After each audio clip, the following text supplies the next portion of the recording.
আসসালামু আলাইকুম। শাহিনুরস রেসিপিতে নতুন আরও একটি রান্নার রেসিপি দেখার জন্য সবাইকে আরও একবার ওয়েলকাম জানাচ্ছি। আজকে আমি আপনাদের সাথে শেয়ার করব পুঁই শাকের দারুণ একটা রান্না, এবং এই রান্নাটা একবার করলে মাংস খাওয়ার কথা ভুলে যাবেন, এত বেশি মজাদার। যে কোনো মাছ নিতে পারেন, আমি মাত্র 2 টুকরো মাছ নিয়েছি, পাঙ্গাস মাছ নিয়েছি আমি, যেহেতু এই মাছের কাঁটা একটু কম। আপনি পছন্দ মতো যে কোনো মাছ নিতে পারেন, সাথে একটু সর্ষে বাটা দেব, আর এই রান্নাটা হয়ে যাবে অসাধারণ। তো চলুন আজকে এটা কীভাবে রান্না করেছি দেখে নেওয়া যাক। আর আপনি আমার ভিডিওতে একটা লাইক করে চ্যানেলটি সাবস্ক্রাইব করে পাশেই থাকবেন আশা করছি।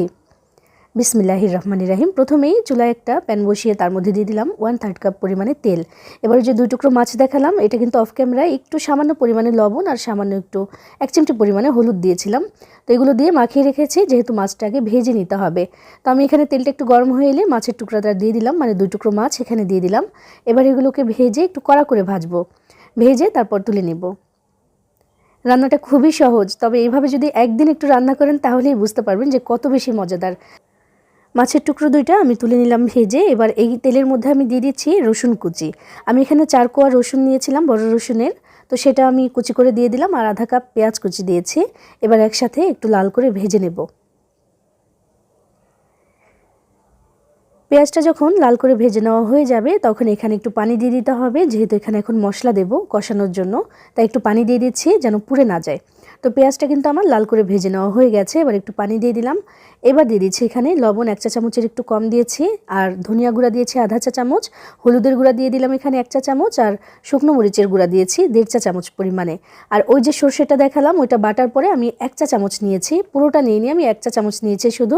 এতেই হবে, ভীষণ মজার হয় এই সর্ষে বাটাটা দিলে। অনেক বেশি দেওয়ার দরকার নেই, একটু দিলেই কাজ হয়ে যাবে। এবার ভালো করে মশলাটাকে কষিয়ে নিতে হবে। মশলা যত ভালো করে কষানো হবে, তরকারির স্বাদও কিন্তু ততই বেশি ভালো হবে, আর কাঁচা মশলা যে একটা গন্ধ থাকে সেটাও কিন্তু চলে যাবে। পুঁই শাকটা কিন্তু এক ফাঁকে আমি কেটে ধুয়ে পানি ঝরা দিয়ে রেখেছি, আর এইদিকে মশলার মধ্যে দিয়ে দিলাম একটা মিডিয়াম সাইজের আলু, আমি কেটে রেখেছিলাম সেটা দিলাম।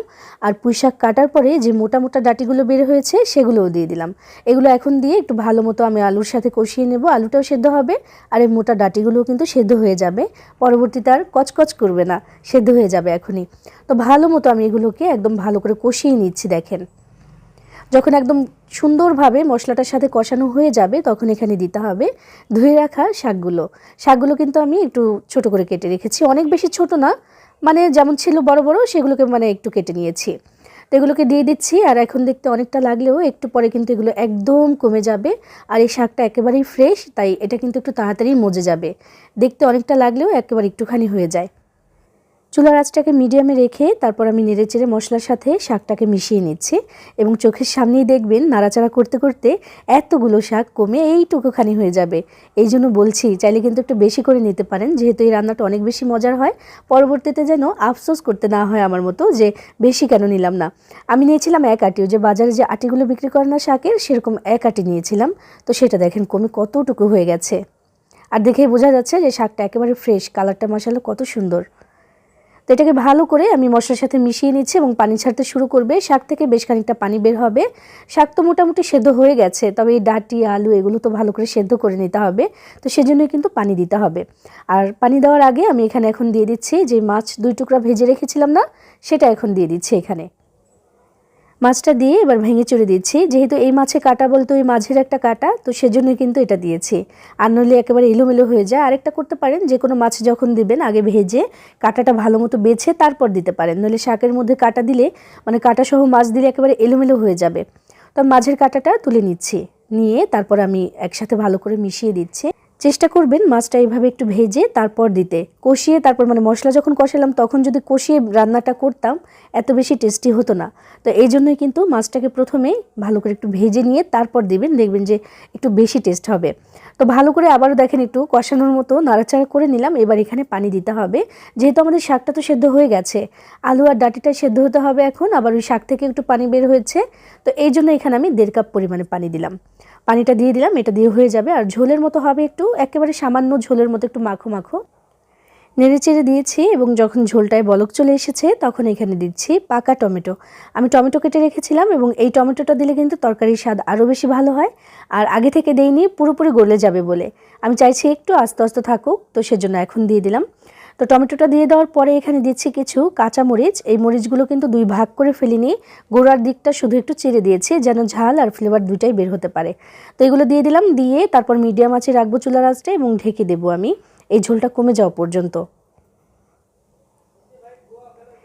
আমি এটা ঢেকে দিয়েছি, তবে এই থেকে কিন্তু পানিও বের হয়েছে, মানে যে শাকটা থেকে পানিও বের হয়েছে। তো সেটা একটু দেখাচ্ছি, দেখেন আমি এখানে জাল করছি প্রায় 3 থেকে 4 মিনিট হবে, একটুও শুকায়নি, উল্টো আরও কিন্তু পানি বের হয়ে গেছে। তো একটু নাড়াচাড়াও করে দিলাম, আবার ঢেকে দিচ্ছি। আর 4 থেকে 5 মিনিটের মতো জাল করলে আমার মনে হয় যে ঝোলটা শুকিয়ে যাবে এবং মাখো মাখো হয়ে যাবে।